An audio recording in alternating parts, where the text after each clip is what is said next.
বিমার কোনো গুণগান, বিমার কোনো ভালো ফ্যাসিলিটি আপনার বা আপনার পরিবারে যাবে না।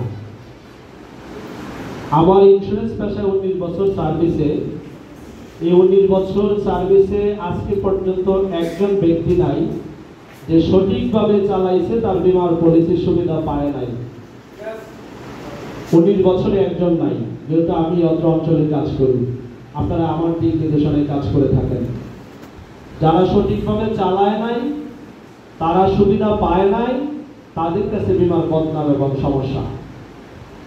তাদের কাছে গেলে, তাদের দ্বার পাততে গেলে বিমা খারাপ জিনিস, বিমা করা যাবে না, বিমা থাকবে না, বিমা উড়ে যাবে, বিমা পলায় যাবে, বিমা আপনার টাকা দিবে না, ঠিক না?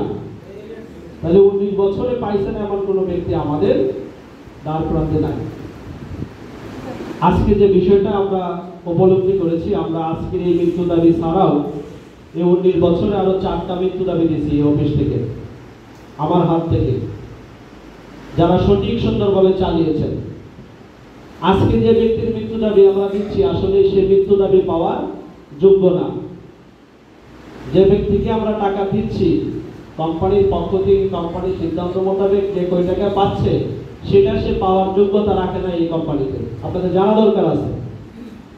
যদি সে সঠিক সুন্দরভাবে বিমা পলিসিটি চালিয়ে যেতেন, তাহলে আজকে একটা বড় অঙ্কের অ্যামাউন্ট এই কোম্পানি তাকে ডোনেশন করত। কিন্তু সে এই কোম্পানির সার্ভিস বোনাস পাওয়ার পরে বিমা পলিসিটি আর চালায় নাই। এখানে ক্ষতিগ্রস্ত কোম্পানি, ক্ষতিগ্রস্ত কিন্তু সে না। কিভাবে ক্ষতিগ্রস্ত একটু বোঝার জন্য আপনাদেরকে, কারণ আমি পরে আর সুযোগ পাবো না কথা বলার জন্য।